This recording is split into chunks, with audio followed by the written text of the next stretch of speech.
guys, welcome to a Friday Waffle again. This is getting recorded on Friday night. I don't know what the time is, it's about 8:30, 8:45.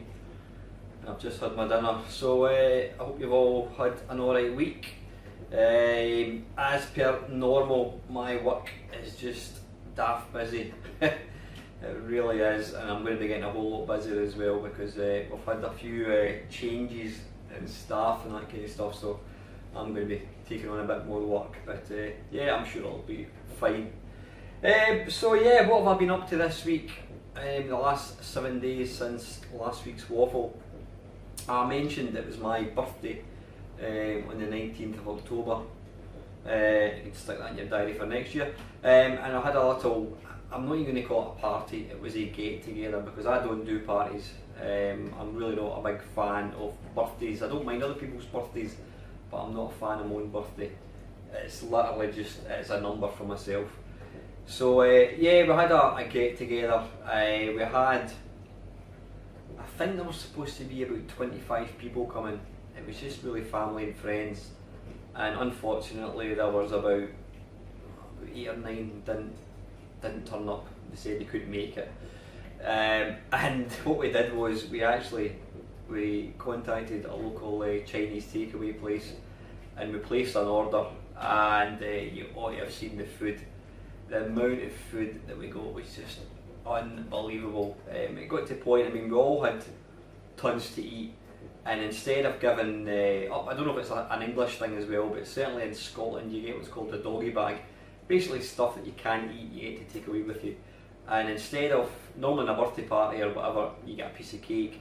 But at my party, you got some Chinese food to take away. The amount of food was just ridiculous. We've probably got about, I don't know, 10 meals worth in the fridge. So yeah, but it was a really good night, really good night. It went on to about 2 o'clock in the morning, so I was absolutely knackered on the Sunday. But yeah, so that was my 50th birthday party. Now, what did I get for myself? I think I might have mentioned I was going to buy, well in fact I did actually get it. I asked for money, and I managed to get enough money. I had to put some more money towards it, but I got myself the PlayStation VR. Now, if you follow my channel and cast your mind back about 2 years ago, you may remember I got the, what was it called, the Samsung Gear VR. It's a virtual reality headset for the Samsung phones. So I got myself this and I absolutely raved about it. I'd never tried a VR thing until this, and I was even phoning friends, you know, this thing is amazing. For £90 you've got to buy one. But I've got to say, after maybe a few months, it ended up becoming just something else on a shelf in my room, gathering dust. And one of my friends was over, I don't know, maybe 6 months ago, and he was asking about it. He says, could I have a shot of your VR? I've never tried it. So I dug it out and we powered it up, and he thought it was amazing. And then for a couple of weeks after it, I was kind of getting back into it again. But the biggest restriction on like mobile phone ones isn't so much it's not as authentic, because believe you me, the Gear VR one it's not as good as the PlayStation one, but it's not far off as far as, you know, authenticity goes. But the big thing for me that with the phone VRs is you're very limited as to the games that you've got in it. Most of the games, I mean, there's maybe a handful, maybe 6 at the very most, of kind of full games, whereas most of it is like experiences and, you know, stuff like that. Excuse me. So the VR experience, as much as it is super realistic, ultimately it's very limited, really limited. So I kind of went off. I eventually went off the PSVR, not the PlayStation. I went off the Gear, Samsung Gear. Then when Sony announced they were going to be bringing out their own virtual reality, I was all over it. I thought, right, I am going to be, you know, the first day on release, whatever it is, I'm going to get it, I'm going to pre-order it, I'm going to get it. But then as time wore on, before it came out, I was kind of following, you know, various websites and that kind of stuff, and it just made me realise and worried. I suppose worried is the right phrase to use, or the right word to use. I was worried that I'm going to shell out all this money for this PlayStation thing, and there's not going to be any support for it. It's going to become another paperweight. I mean, we've all seen the Kinect, we've seen the PlayStation Move. All these things, they're all basically nothing more than gimmicks, unfortunately. But these things are not 300 quid, these things are maybe £100, whatever, so that's a risk you take. So anyway, when the PlayStation VR eventually came out, I decided not to get it. Now it was always one of these things where I thought, I'm not saying I'm never going to get it, but I want to see how it kind of pans out. Is it going to be a viable thing? Is it going to be an investment? Is it going to be something that I don't feel like I'm wasting my money on? So it's been out for, I think it's literally just over a year now. And I've been obviously following various videos. I mean, my mate Ian Bangkokian, he's got all the systems. I mean, it was actually myself that got Ian into VR when he saw my video about the Samsung Gear VR. He got that. I can't remember what order he got them then. I think he got the Oculus Rift.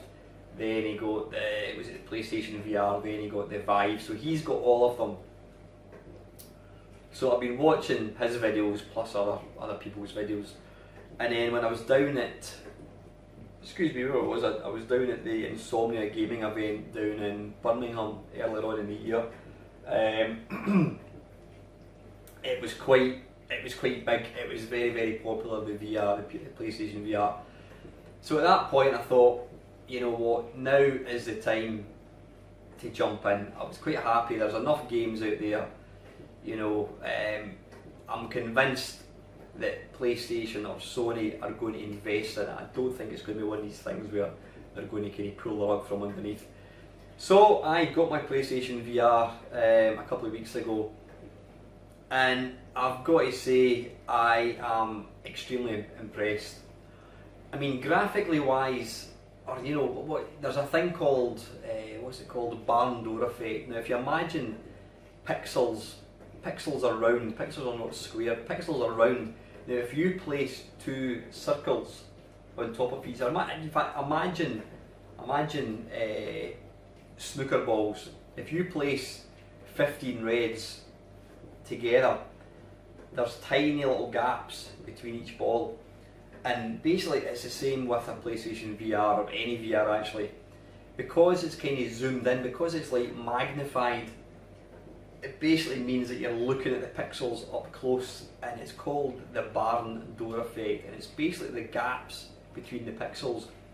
Now, some people say that it's very, very off-putting. I mean, a lot of people were going on about how the barn door effect and the Samsung Gear, you know, it would stop them wanting to actually use it.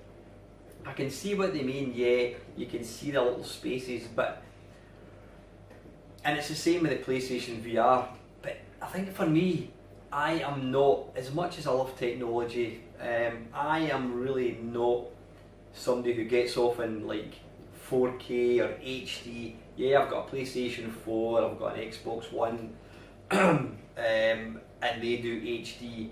Yeah, it's lovely, it's nice. I mean, my TV, my newest TV is about 10 years old. It's an old plasma, it's a 42-inch plasma. I've got no interest in replacing it. The only time I will replace that TV will be if there was some ridiculous cheap price, like 50 quid or something. But failing that, I'm going to wait for it to stop working. So I've got no interest in 4K or super high resolution. I know a lot of people do. I mean, there's nothing wrong with that. It's the future. But for me personally, you know, high definition isn't something that really bothers me. So something like the barn door effect doesn't bother me. Now, how does the PSVR compare to the Samsung Gear? I think the graphics, I think it is a higher resolution. Now, obviously, a phone is never going to compete with a dedicated gaming console. the PlayStation VR, it obviously uses the PlayStation, oddly enough, and it's also got a little kind of device as well. I mean, there's one criticism I would have about it, and it's the number of cables. Now, unfortunately, I've got all my kind of consoles onto one big TV, so all the wires are basically down the back of the TVs. I can't see them, but there are a lot of cables. There's probably about 6 or 7 different cables that plugs into there. You've got HDMI cables coming out your backside. There's a lot of cables. I'm sure probably in the future we'll have completely wireless VR systems, but yeah, the actual the unit itself, people say it's the comfiest VR headset. I've got to say, I find the band, there's a kind of band in the back. You press the button and you obviously place it over your head. There's no buttons to zoom in or out. It's basically you can move the controller in or out, depending on, obviously if you pull it right in, it'll be up against your face. I find the band at the back of my head a bit too tight. What I would actually like to have seen, there's a thing where you can lock it or tighten it, but basically all that does is it pulls it in even tighter. What I would like to see, now if I'm doing this wrong, please tell me, what I would like to see would be able to, the ability to be able to lock the back of the strap at the back and lock it in place so that it's not pulling. What I find is constantly pulling on the back of your head, and I find that slightly uncomfortable. But saying that, I have used the PlayStation VR I've probably used it for like about an hour and a half without a break, and the only issue I would have with it is it gets quite warm because you've got this rubber thing over your face. It can get quite warm. But yeah, as far as graphics go, I mean, I think they are sharper on the PlayStation VR. The games are obviously much bigger. I mean, what games have I got for it? I bought Resident Evil 7, I bought that 6 months ago, and I've tried it briefly, excuse me, and I've got to say I'll probably not go back to it because it is simply too scary. I mean, it's a scary enough game without it being in VR. What you have to understand about VR is it is like all encompassing. You've got this thing, you're in this world, no matter where you turn, you're inside the game. And then what I didn't realise actually until a few days later, you don't have to use the little earplugs that just sit inside your ear. I've got a proper set of Sony headphones, so you can use that. Yeah, Resident Evil 7 is extremely scary. It's super scary, and I probably won't go back to it. Other games, what did I get? I got the, I can't even remember what it's called, the something VR Worlds, I think it's called. Now, by the way, I'm not going to bother doing a separate video. I know I normally do a main meister look at for anything that I buy. I'm not going to bother with the PlayStation VR because you've all seen it. I'm not going to reinvent the wheel. I'm quite happy just to talk about it in this waffle. But yeah, the graphics are super impressive. The sound is really good. There's one, the VR Worlds thing, it's like 4 or 5 different sub-games, and there's one in particular called the London Heist, and basically it's kind of, you're almost like just a spectator. I mean, I think later on you do actually do stuff, but I've only watched the first couple of levels, and the I can't even say the word, the immersiveness, you know what I mean, immersiveness, yeah, that's the right way to say it. I'm not even going to try and say it again. Basically that in this game is incredible. You're sitting, you're strapped to a seat, and there's this guy who's basically going to kill you, and he kind of leans forward to talk to you. And the great thing about the PSVR over the Samsung, it detects how close you are, and so you can like actually lean across like that and like look into the guy's eyes, and it is seriously realistic. It's not realistic enough to think this could be a real person, but it is almost there. I think once they get the technology to actually have photorealistic graphics, i.e. you can't determine a game from reality, I think that's when VR is going to become seriously scary, because you're technically going to be looking and possibly killing people who look real, and that's quite a scary prospect. I'm not convinced that's something that I would really want to see happen, but I'm sure it will. But there's that, and then there's another game. In fact, it's on the demo disc, and you're controlling this little character, and she's kind of running about this sort of landscape, but you can zoom right in her face, and you're looking right, you're literally inches away from this little girl's face or this character's face, and you're turning the pad, and she's turning her head round. I mean, it's so realistic. You really want, I mean, when I've been playing a few of the games, I've been putting out my hand to touch what I can see because it is just super realistic. So yeah, I'll absolutely love the PlayStation VR. I said it's early days. I've not got many games. I see one of the games that's coming out for the PlayStation Plus, which I was literally this close from buying a couple of days ago, and it's, what's it called? Oh, it's one of these horror. You're on a, what do you call it? You're on a roller coaster type thing. Dark Fears or something it's called. I can't remember what it's called. Doesn't matter. But that's one of the free ones. But I'm super impressed, from what I've seen so far. There's one game which I was kind of looking forward to because a few people have been talking about it, but having seen previews of it, I'm now thinking it's not for me, and that is Skyrim. Now, Skyrim is a massive game. If you've ever played it on the PlayStation 3, Xbox 360, I mean, I got it on the PlayStation 4. It was kind of enhanced, and it's an amazing game.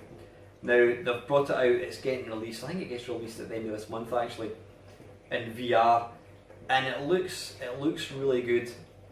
But, and it's a big but, I don't think you've got the option to like walk forwards.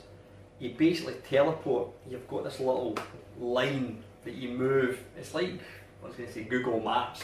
You've got this little line that you move, and then you press the button, and then you kind of you teleport. So it's kind of breaking. It's going to break the immersive.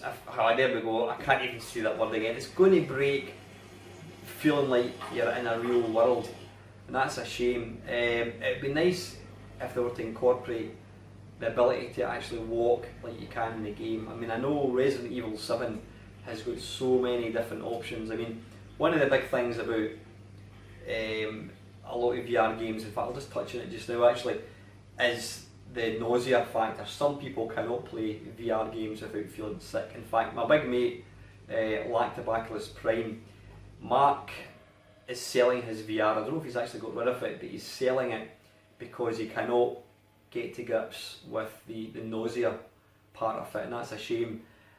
I've got to say, there's only been one game that I've tried, and I can't remember what the hell it's called.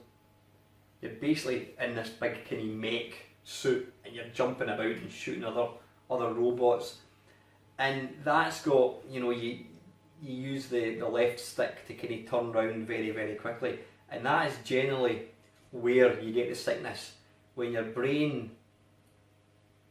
body's not moving, but your brain's telling, or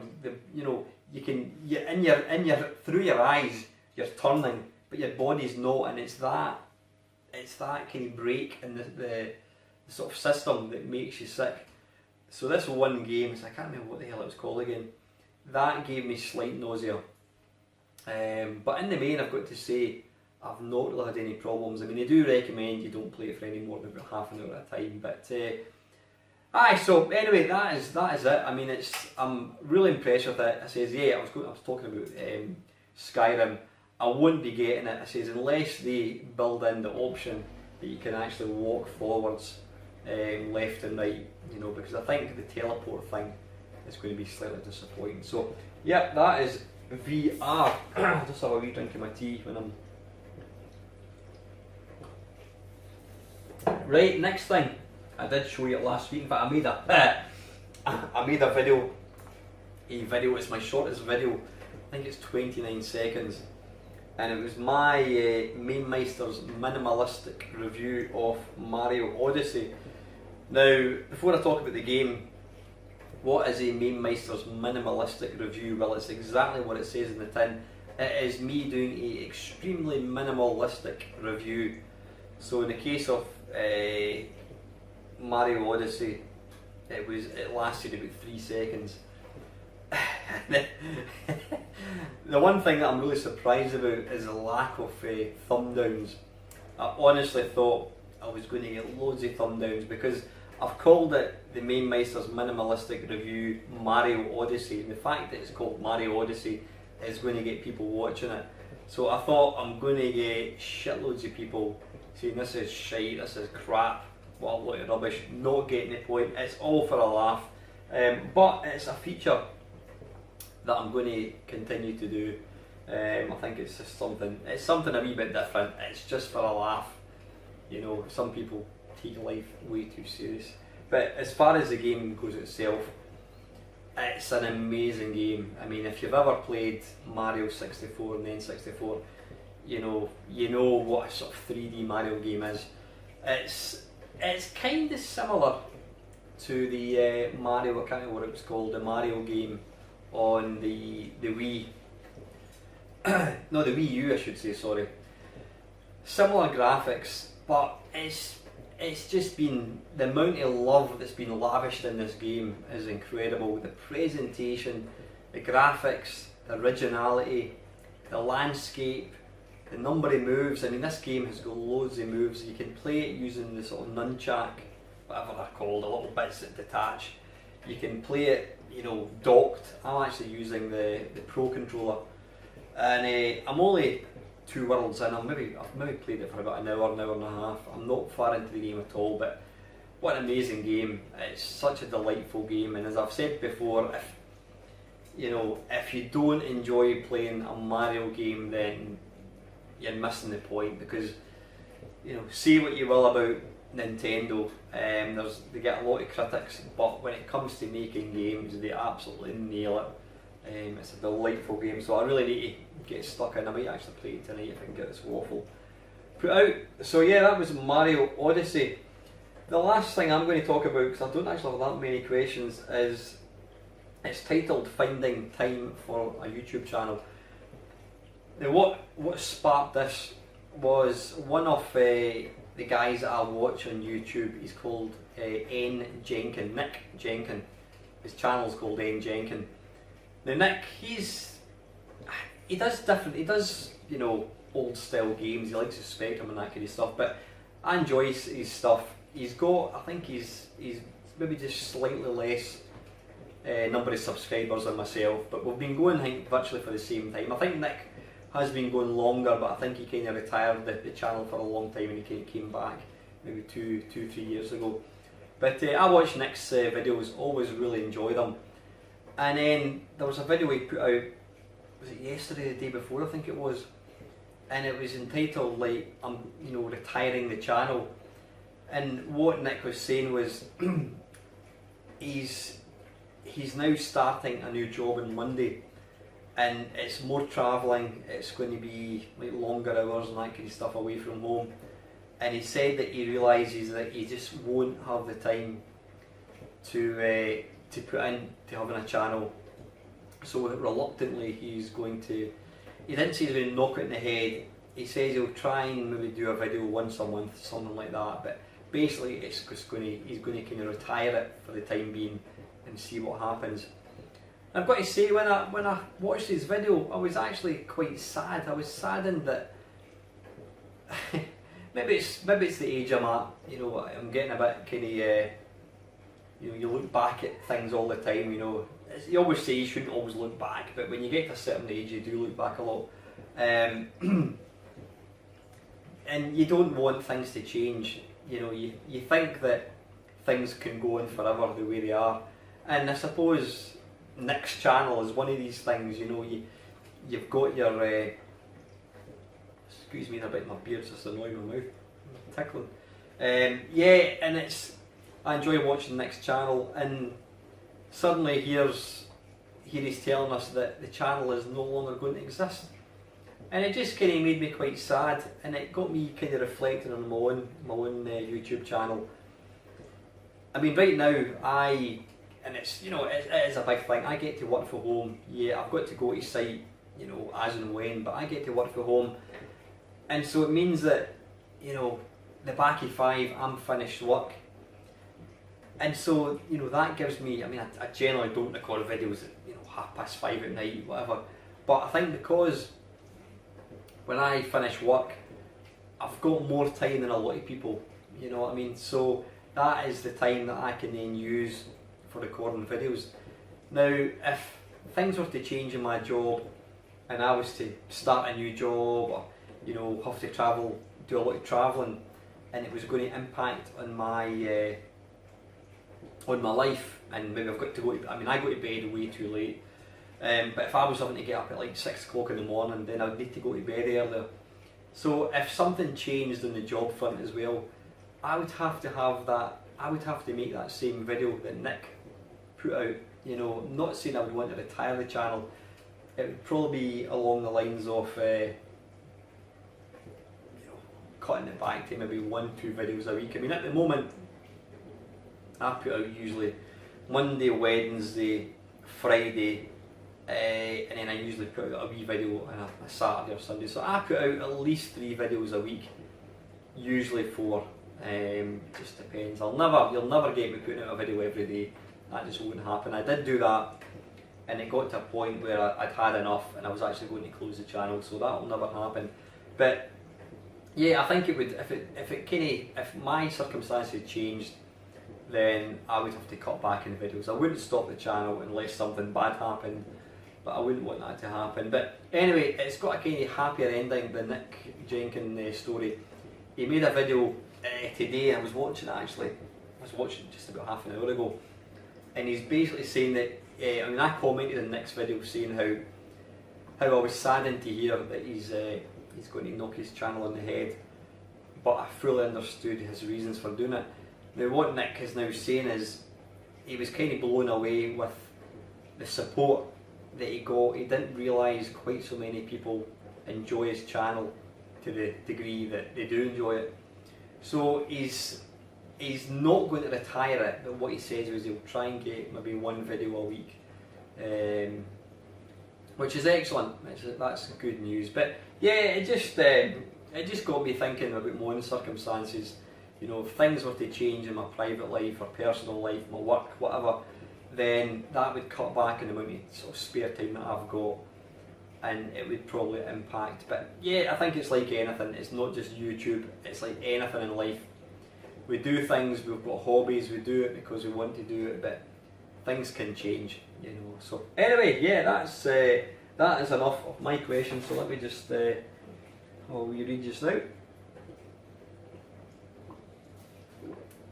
Now, one thing, just in case you've noticed, you might have not noticed that I don't have a timer, and the reason being is, the reason I had a timer was because, in fact, you know what, I'm definitely getting old. I'm now repeating myself. I think I actually mentioned this last week. Because I've got the PlayStation VR, I don't need to use the Samsung Gear VR, which means I've been able to take off all the apps on that phone, which now means I'm no longer restricted to 40 minutes. So I'm not actually timing this video. I'm just kind of guessing where I'm at with it. You know, I mean, I don't know how long I could record it for, an hour and a half, but you'll never get a waffle that goes on that long. That would be too much for anybody, I think. But aye. So anyway, the first question is, this is actually the grandson. There's a chap called Ian Hunter who's been watching my channel for quite a while. This is his 14-year-old grandson, Joe. So welcome, Joe. Thank you for the question. How well do you follow The Walking Dead? Do you watch every episode or just some now and then? I really do not watch TV. I don't watch films that much. It's got to be something very special to me that will make me want to watch, you know, something that's on all the time. And The Walking Dead is one such programme. I started watching it, was it 2014 now? I'm right up to date. I've watched the first 2 of season 8. I'm not going to give you any spoilers. All I'm going to say is I'm slightly disappointed with the first 2 episodes.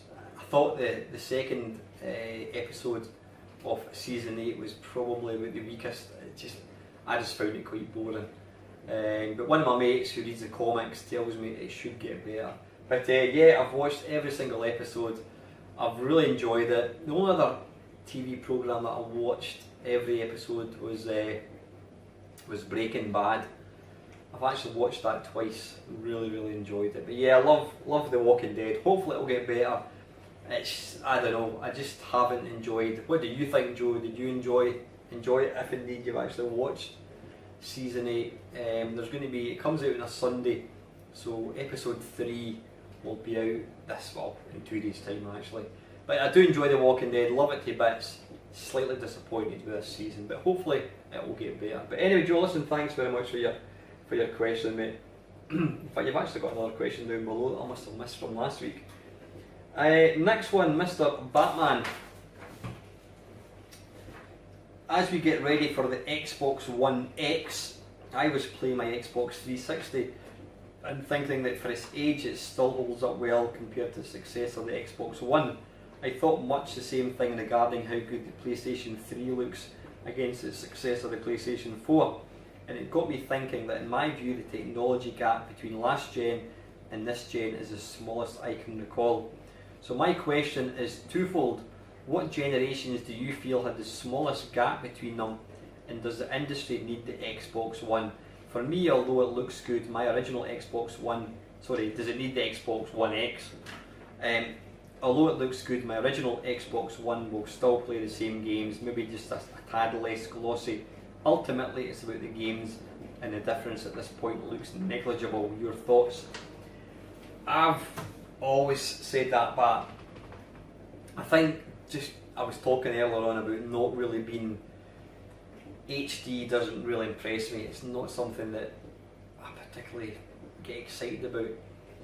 But I've always maintained that I could probably quite happily exist having never gone beyond the original Xbox.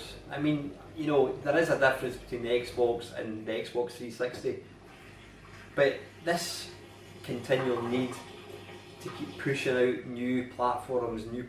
I mean, the time between a platform or a console coming out and getting superseded seems to be getting less and less and less. I mean, you think about the PlayStation, I don't know how many years it was from when the PlayStation was released to when the PlayStation 2 came out, but they were still making games for the PlayStation like 10 years after it, and that just seems to be getting less and less and less. I mean, I still look upon the PlayStation 4 as PlayStation Pro, and I think there's probably going to be, you know, there's going to be a PlayStation 5 on the cards very soon. I'm quite sure that's going to happen. As far as the gap, I mean, the basic, you know, your VIC-20 to your Commodore 64 was a big jump. The biggest jump for me, I would probably have to say, this is just for me personally, I would probably say going from 8-bit to 16-bit. You know, the 8 bits, the graphics were blocky, you know, minimum colours, and suddenly going to something like the Atari ST or the Commodore Amiga with like 2,000 colours, you know, 200 colours, super detailed graphics. It was like night and day. It was incredible. Then obviously PC, you got the PC graphics cards, which made things look super impressive, sort of 3D. Then the PlayStation came out, and it was kind of like the PC, but you could play it on your big TV in the living room. Then the PlayStation 2 came out, and yeah, it was a bit of a jump. It was a jump, not overly much. Then obviously the Xbox 360 came out, which was HD. I mean, I don't think the PlayStation, the Xbox or the PlayStation 2 were not HD, but the 360 was. And so yeah, you plugged a 360 into a TV, and the difference between that and like a PlayStation or a PlayStation 2 was incredible. It was super detailed. I personally don't think there's that much of a difference between the Xbox 360 and Xbox One or a PlayStation 3, just exactly what you're saying, but I don't think there's much of a difference. I think, I mean, I'm absolutely convinced that I could put on a game on the Xbox 360 and I could talk about it like it was a PlayStation 4 game, and I'm quite sure plenty of people would probably not know the difference because they do look very similar. I think that's probably been the smallest jump, going from like the PlayStation 3, PlayStation 3, Xbox 360 up to the PlayStation 4, Xbox One. The jump was tiny because both were HD, or all four are capable of doing HD graphics. I think where the difference is, it's in the detail. You know, if you're running about in the forest on an Xbox 360, you'll get basic trees and leaves, whatever. But you play it on a PS4, and you can look at the leaves closer. They're more detailed. They might even be moving about. So it's generally the textures and some of the backgrounds, I think, where it's really improved. But to me, the jump is pretty minuscule, and I could quite easily have not bothered about the PlayStation 4. You know, if they were still making games for the Xbox 360, I'd have been quite happy. You know, it really wouldn't bother me. But I know there are people who want they want the boundaries to be pushed constantly. You know, they've got their 4K TVs, and they've got their PlayStation 4 Pros and that kind of stuff. But for me, I would quite happily have just stuck to 360, leave it at that, and just continue to make games. But yeah, anyway, listen, that is a great question, but thanks very much for that, mate. Next one is Bob MC. Hi, Meister. For the waffle, I saw your video for Green Beret on the Commodore C16 Plus 4 as one of the worst game ever series, and I wondered, do you own a C16 or Plus 4? If so, what are your thoughts on them? If not, do you plan to? I don't own either of them, and I don't think I plan to, because the games that I've seen on the systems have always been rubbish. So I've got no. I think the days of me buying a computer just to have, I've bought computers in the past just to own it, even though the software's rubbish. I don't think I would bother doing that now, because it's a waste of money. You're spending all this money on something you're not going to use. So the C16, I've got to say, I've got no history of. I don't know anybody that had one, and the only games I've seen in it are rubbish. I do know that the most renowned games, in fact you're actually mentioning it, were by Sean Sutherland, who I spoke to a few weeks ago.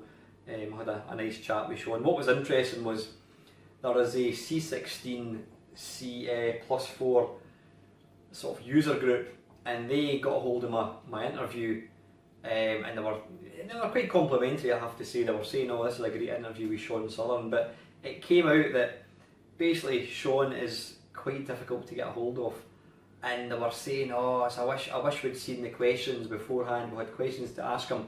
So what I said to the guys was, look, if you've got any questions you want me to ask Sean, fire away, because I've got Sean, I can talk to him, so let me know. So actually today, just before I had my lunch, actually, I sent Sean a message on Facebook with questions, so hopefully I'll get answers back for Sean, and I can put them in the comments of my Sean Sutherland interview. So yeah, as regards the PS4, not the Plus 4 and the C16 Bop, I have got no interest in owning either of these. I would take one for nothing, but it would be one of these things, it'd be a curio, and that would be it. It'd be something I'll just look at, but chances of me actually loading anything on it are probably next to nothing. Given that in your recent interview with Sean Sutherland there was talk of his great programming feats on said machines, do you feel a compulsion to try some of them out in original hardware, or will you be content to try them in emulation? Yeah, absolutely. I've not got any interest in buying the games or buying the hardware, so I will make a point of trying them on emulation, which is just as good, and it's a damn sight cheaper as well. So anyway, Bob, thanks for your question, buddy. Next up, Mr. Ian Hunter. Which system would you like to see released as a retro flashback console? Is there a system that I would like to see as a retro flashback? You know what? I've kind of. Well, here's one, and it's never, ever going to happen. I would love to see the Sharp X 68000 released as a retro flashback. Being able to play all the Sharp games on a little console would be pretty special, because right now the only way to play it is on emulation. But the chances of that happening are zilch. There's no way we're ever going to get unless somebody brought out a Kickstarter, but we've all seen what happens with Kickstarters. It kind of makes people very, very reluctant to invest in these things nowadays, unfortunately. And I'm talking about the Vega 2, that's still not released. It looks like people have been ripped off to the tune of about £500,000, something like that. Anyway, moving on, we're not talking about that. Yeah, I think the Sharp X 68000 would be wonderful. I think for myself, because I have got so many original machines, virtually all, I can't think of any old system that I don't have that I want. I mean, there's systems that I've had and sold, like the N64. I've never had any interest in getting the NES, but all these other old systems, I've either bought them or else I can play them in emulation. So I can't say there's any one system I'd like to see apart from the Sharp X 68000. So that is going to be my answer, right, Ian? Yeah, Sharp X 68000. If anybody's watching this and has got the wherewithal and knowledge to make a Kickstarter and make a mini Sharp X 68000, then put my name down and I shall make a point of giving you a shout out in this channel. So anyway, yeah, thanks for your question, Ian. Yep, smashing. And second from last, guys, ever reliable Kevin down the rabbit hole. Thanks, Kev. Hi Alan, you've read from that magazine you contributed to before. Which issue has your favourite artwork on the cover? So I'm not quite with you, Kev. You've read from that magazine you contributed to before. I'm not with you, Kev. Are you talking about the Way of the Rodent magazine, the actual online magazine you're talking about? If so, I'm not too sure, Kev. I mean, it was an online magazine and we did do kind of covers, but I can't actually remember many of them. Is that what you're talking about? Are you talking about one of the you're talking about the magazines that I kind of talk over? I'm not quite with you, Kev. Sorry, I should, you know what, like I said, I never pre-read questions. Sometimes when I might have a quick look at them, but when I'm copying and pasting them onto my piece of paper, but I generally just read them and try and answer them straight off the bat. So I'm not quite sure what you're talking about, Kev. The only magazine that I've ever written for, I said it was an online magazine called Way of the Rodent, and we did put out an actual magazine in electronic format, and there were covers, but some of the covers that we put out were pretty cool, but I don't think you're referring to that one, are you? And if you're talking about a real life magazine, I can't say I've ever actually contributed to an actual hard copy magazine. Sorry, Kev, I'm really not overly sure what one you're talking about, mate. But so I'm going to have to move swiftly on to question number 2. Did you end up playing any scary games for Halloween? Not intentionally. I was playing a wee bit of. I was playing a couple of VR games. I was playing that, whatever it's called, that scary. What's it called again? I can't remember. It's the scary one on the roller coaster. I was playing the demo of that. And I was also playing a wee bit of Resident Evil, but I didn't consciously play a Halloween game. I should have done that. I should have put a Halloween special, but I didn't. And thirdly, we just had Bring Your Kids to Work Day in my office, and I'm wondering if you've ever done that, and if they got bored, which handheld would you bring along with them? I have never ever worked in a place that had Bring Your Kids to Work. I think it's something that, for health and safety reasons, it's kind of frowned upon. I'm sure some places do it. I I work in government buildings, so the chances of me taking my kids to work would be virtually nil. But yeah, it's not something that's really, it's something that used to happen many years ago. I don't recall ever going to my dad's work. Well, I used to go to my dad's work when he was on call, and sometimes he'd get a call in the middle of the night, and I would go up to the factory with him, and I would wander about this factory, and I would look over into big vats of boiling liquid. I mean, nowadays that would just be, you would get to jail for that, you know what I mean? But it's not something that I think really exists too much, and I think it's probably down to health and safety, Kev.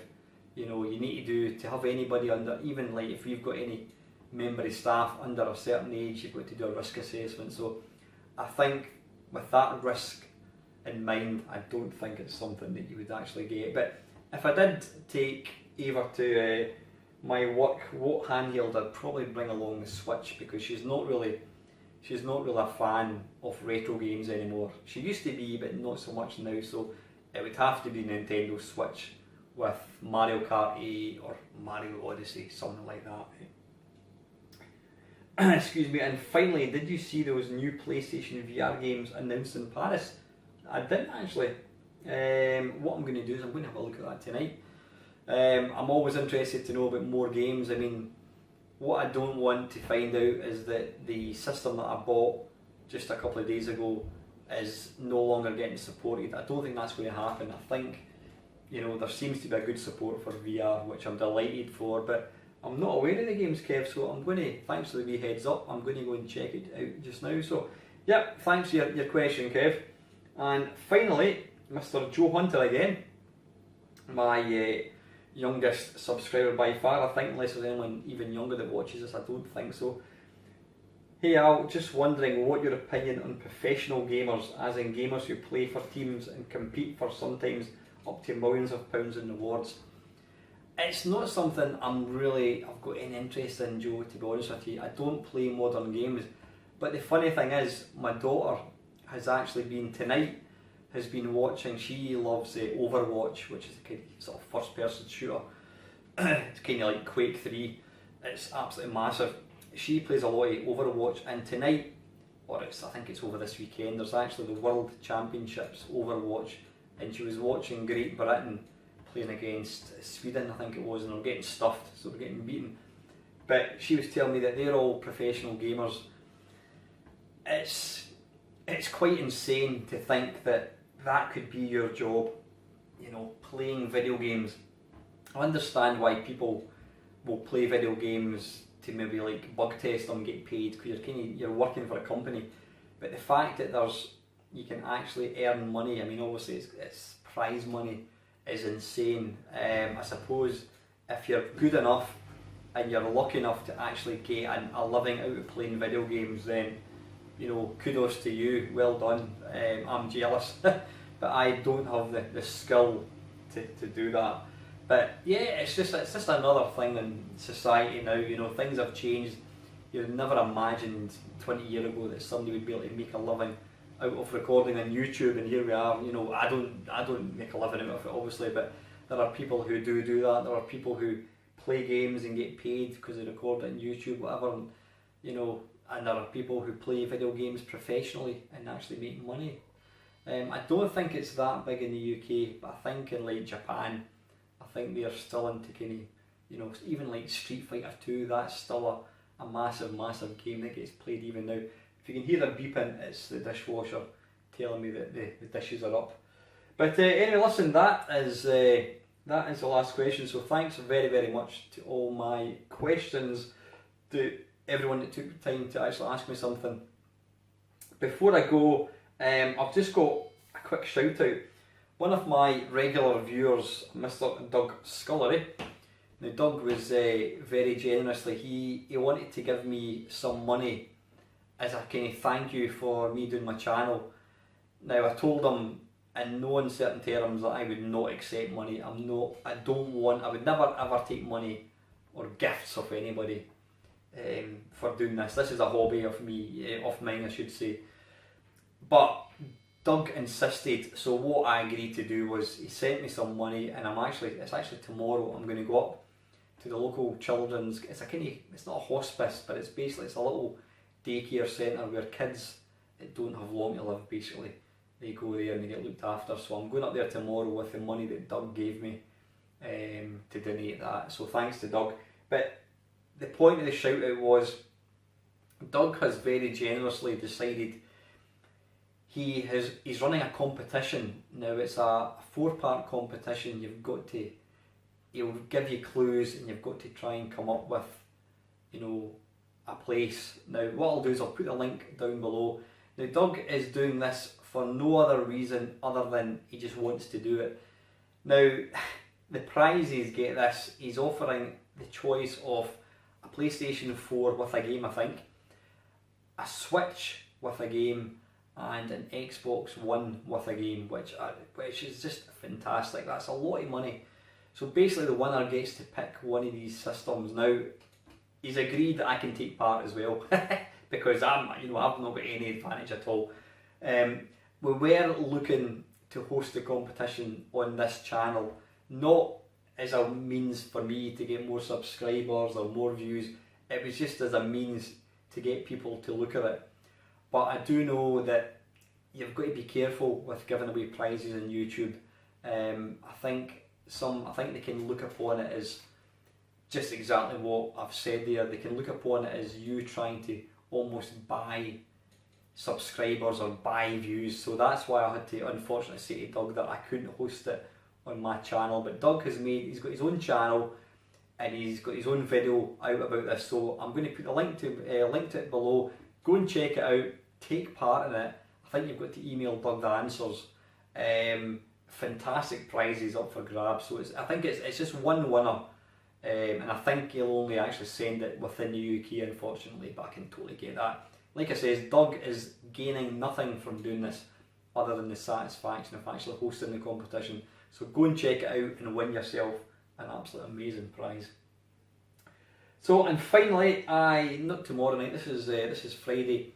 On Sunday night, I have got a Main Meister and Chums Talk Pish. Now, I'm actually going to be sitting down with Mike, 20th Century Gaming. I'll put a wee link to Mike's channel below. I've been watching Mike's channel for since he started it, I think about 6 months ago. Mike's a Geordie. He has got exactly the same gaming history as myself, and he is really, really entertaining. He's got the Geordie accent. He's dead easy to listen to. He just talks and says exactly what he thinks when he's playing the game. So I've managed to tie Mike down, not literally.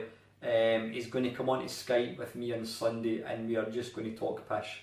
We're going to talk about how we got into games, what our favourite games were, just basically the history.